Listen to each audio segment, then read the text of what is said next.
Welcome to this week's lecture. We'll be talking about feedback in cybernetic systems, and I'm going to pair this with the game Ghost Stories. So, feedback systems primarily come from this idea of cybernetics, which stems from Stephen Littlejohn and communication theory, where you have some sort of output system that's related to feedback. So, feedback is going to tell you what's going on within a context or an environment. That environment then adjusts or you adjust within that process, and then the system changes itself. And so that's the basic of cybernetics. To guide our analysis of cybernetics and feedbacks, I want to offer a couple of guiding questions before I start the description of our game. So first, what are the rule structures that monitor change within the game system? How do rules regulate player interaction and board and game states? Two, how does the game system itself, the context, our player position, how does that adjust over time as we play the game? Three, what constitutes feedback? So what are we doing? How are we receiving or understanding what that feedback is? And then finally, how can positive and negative forms of feedback, which create these loops of play, be utilized in game design to create more meaningful sense of player interaction? To ground this analysis, I'm going to be utilizing one of my favorite games, Ghost Stories, which is a cooperative game up to 4 players. In this game context, you are utilizing powers based on monk abilities to defend a town from invading ghosts and spirits, which are trying to overrun the entire city. You will face off against a ancient villain, the Shadow of Fei Wang, and you will try to work together to defeat all of these invading ghosts and this final enemy. It's a rather difficult game. I have yet to beat this game, either digitally or in a board game form. So it's very difficult, but it has a lot of fun interactions and mechanics, and there's a lot of feedback that's perpetually going on. So I hope this game serves as a really good example to understand what feedback is and how it functions. To set up the game, you have 4 player boards. Each of these boards gives your player a different ability to start with, and this changes how you play the game. You also set up village tiles, and the village tiles have different abilities themselves, which you can access, and then they help you out throughout the game. You have dice. These dice and these colors tell you what your player can do during each round. It's how you fight off ghosts. Ghosts also have their own dice, which can impede your play, and they have different abilities on each of their sides. Blank means nothing. You have ghosts. These are the cards you pull over every turn, and then the Shadow Fei Wang card, which is the final boss that you will fight. You also have some tokens that can help you out. These add to your abilities, essentially the colors that you roll. You have chi tokens, which are your life points, yin yang points, and then these are your player characters. These are the ghosts that you use to fend off or that you'll be fighting in the game. And you have some Buddhist monks that these help you out. And then also these tiles indicate that if you lose an ability during the game. Here we have the player instructions on both sides. It tells you different elements of the game, what ghost powers are, and what the village tiles powers abilities are. The game has a couple of difficulties. You can start off with normal, nightmare, or hell. I've always started off with normal and still always lost, so I'm sure nightmare and hell are extremely difficult. This is how you set up the board at the beginning. You can choose these randomly or set them out yourself. You also then put your players around the board and select the power that you would like to have. Each player does have 2 abilities, and you have the option of choosing one of the ones that you think will be most helpful to you throughout the game. So you can select these within the manual. You start your players off in the center of the board. You can move orthogonally 1 spot, up, down, left, or right. And that's how you begin the game. You also have 4 chi tokens, which are your life points, a yin yang token, which gives you a special power. You start off with a unique token of your board color, a black token, and then again, this limiting ability token. You also place your 2 Buddha tokens, which help you out in the game. Now you take the deck of ghost cards, you shuffle it up. You take the bottom 10 off of the deck. You select one of the incarnations. You put it on the top of those 10 cards, and this will be the deck that you will select your ghosts from. At the start of every player's round, you will select 1 ghost, and you will place this on your tableau. There are 5 colors that will come up or appear when you're pulling these ghosts over. Each of these colors then tell you what you need to roll in order to destroy the ghost. They also tell you at the bottom what the ghost abilities and powers are. Some of them draw more ghosts, some of them have haunting ghosts, some of them give you a cursed dice. Again, another haunting ghost, and this one has multiple powers, so black is always more difficult. These are all the things that ghosts might be able to do. Again, that cursed dice, move forward on the board, limit or give you special abilities. Some of these are going to be for you only, some of them for the group, so everybody that's playing. And what scariest ones are going to be the haunters. So in this case, we pull a blue card over. I'm the first player. I place it down on my tableau. I put the haunter ghost on top of it. The following turn, it'll move up 1 space, and the turn after that, it will then haunt a tile. If it haunts a tile, you flip that tile over and you lose that village character's ability, and you have to unhaunt that tile. So I'd like to pause and talk about cybernetics in relation to this process of the hunter ghost, or what's happening in the board game itself. So cybernetics tell us that the systems change over time through processes of feedback. And on one stage we have an input. This is how the system itself monitors the environment, and how they allow the environment itself to influence the system or the process of play. So the hunting ghost comes out, it is going to change the game state. In 2 turns, it will then haunt a tile. If that tile is haunted, it changes what's going on. So in this case, the mechanics of play then, in the environment itself of the game, influences what the player is going to be able to do. So in this example that I have here, we have a ghost at the top part of the board that is going to influence the board next turn. So that has changed the system, changed what players can do, and we need to renegotiate what our action is going to be for that turn. So inputs change the game system and change the ways that we're going to play. The other thing that happens in this game is that once you move your character, you then fight the ghost, and you have to roll the color. So in this case, we roll 2 black and a yellow. It's a blue card, but I have 1 blue token. That blue token can then kill the ghost. It is here with the destruction of the ghosts that we have the second form of cybernetics that tells us what the outputs are. So in this case, these are the ways that the system, what we're doing in the game, takes action. So how then do we influence the game state itself? So in the example that we had before, we had a ghost invading the tiles, and we needed to make some action. So we then rolled the dice, we got colors that weren't beneficial to us, we used our special token, which was blue, and we were able to eradicate the ghost. So we have the outputs are the way then that the system allows for change to occur, and how then we're going to impact and influence the environment, the game state itself. So that's what players are doing when they engage with the system. So in sum, inputs are what the rules and mechanics do to change the game, and outputs are the way that players engage the game state itself. To establish this cybernetic system and the input and output, cybernetics have 3 components that help explain this process. So a sensor, which measures some aspect of the system or the environment. This is what the game tells us. This is the exact game state that we're existing in. A comparator, this is what measures the value and decides if the player is going to take action or not. So this is what the player is going to do. So the player is the comparator in this sense.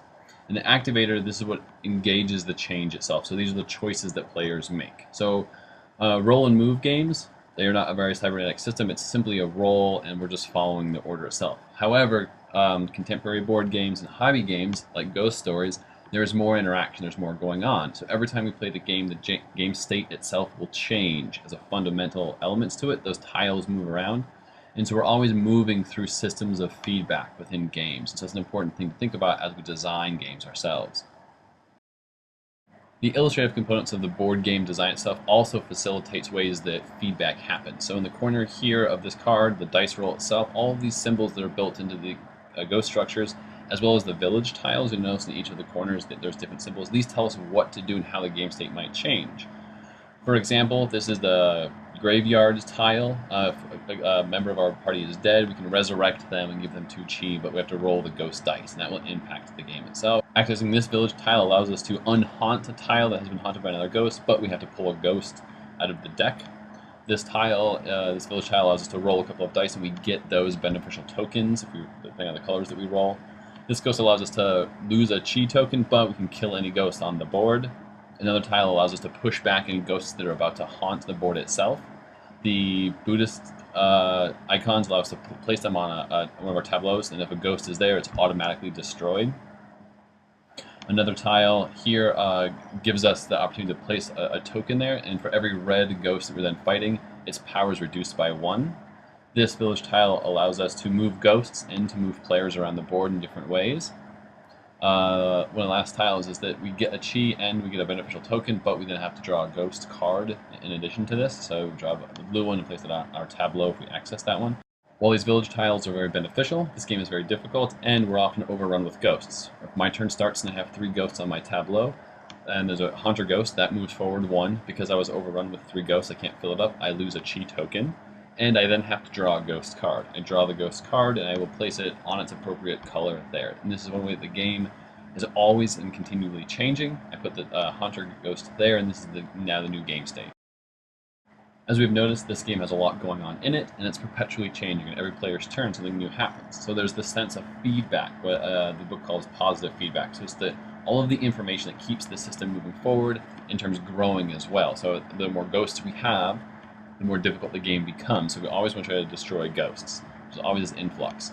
So part of the game mechanics and design that we, as designers, that we build into it are these ideas of challenges. So we have a lot of challenge going on in the game, and we're seeking to overcome that. So that's the sense of positive feedback, that the system itself is always increasing in some way. The goal of the game is to defeat ghosts and to defeat Fei Wang, and in order to do that you will roll dice. So if I'm on the corner here, I can attack both the green and yellow ghosts, so I'm going to do that by rolling dice that I have. When I roll, though, I'm looking for colors that match up. So white is wild. I've got 2 of them, so I can defeat this yellow ghost. If I had a token, I could use that, but it doesn't make any sense. So I will defeat that with the wild and the yellow. The final goal of the game then is to defeat the incarnation, and there are always more difficult ghosts. So in this case you have to have 3 black, which is the most difficult color to get or dice to roll. So pairing this with feedback, there's also senses of negative feedback in a game, and from a design perspective this is what players are doing to negotiate that positive feedback. So negative feedback is the stabilizing element, what we do. And in ghost stories, this is how players defeat ghosts. We're always and perpetually trying to defeat as many ghosts as possible, move our characters and our players around the board to maximize the efficiency and to defeat the overwhelming abundance of ghosts that appear on this board. So positive feedback is the game rules and challenges that are designed to increase the difficulty and challenges and goal of the game, while feedback is the player in action. This is how we engage with the game state to change it, and this is how we create equilibrium. Or in other games that are more competitive, this is how we gain an advantage in games. So negative feedback is really what we're doing to the system itself.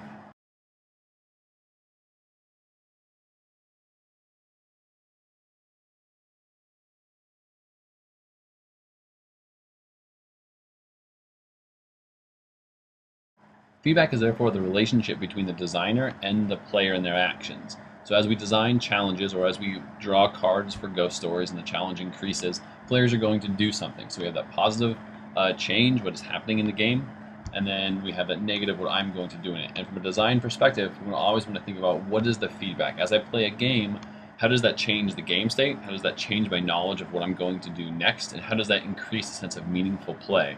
In this case, if I'm doing something and I can see my actions have a consequence on either the board or other players, I'm more engaged in the game. If I'm just rolling and I'm just seeing maybe my tableau or my cards change in some way, and that becomes a form of solitaire, it's not as engaging.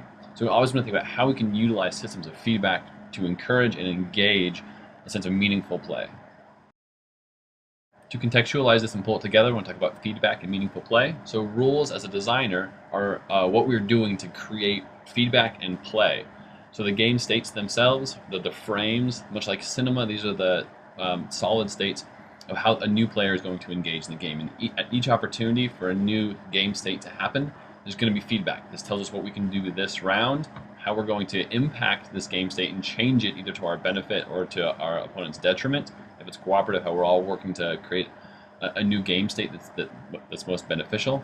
But the game state is what we're engaging with as players. So meaningful play also comes from the negative feedback. This is what we're doing as players to change the game state. How do we engage in actions? This also comes from making the game responsive to ongoing interactions. If every turn we see something happening, every turn in Ghost Stories, something changes in the game state. We always draw over a new ghost card that always changes what's happening. And then we have to react to that. And our reactions are either get rid of ghosts or perhaps draw more ghosts. So we always see a game state changing. This is what's so compelling about video games, and also what makes a compelling board game, is that there is an interaction between the player and the system itself, as well as the game board environment and what this allows players to do. To conclude with the lecture, just some thoughts about what this means. So we have negative feedback. This stabilizes the game itself, so it gives us power and agency as a player. Positive feedback destabilizes the game. This causes chaos or randomness into the game. This might be a dice roll or a new ghost. Negative feedback can also prolong the game. If we're always making choices and changing the game state to our benefit, this can make the game go longer. Positive feedback, we can simply be overrun by ghosts, and that can end the game state itself. If too many village tiles are turned over, if 3 village tiles are turned over, the game ends itself. So there's lots of ways to lose this. So positive feedback can end it. Positive feedback can also magnify events that happen early on in the game. It can just have a snowball effect. While negative feedback, your actions can magnify late ones that you can build upon and increase your abilities towards the end of the game. And finally, feedback can take control away from the players. It can become overwhelming for a player to engage the process. So feedback in cybernetics are the systems of engagement, how we play the game, if we become overrun with systems or not. And this relates, I think, in very clear ways to Ghost Stories, which is a great game.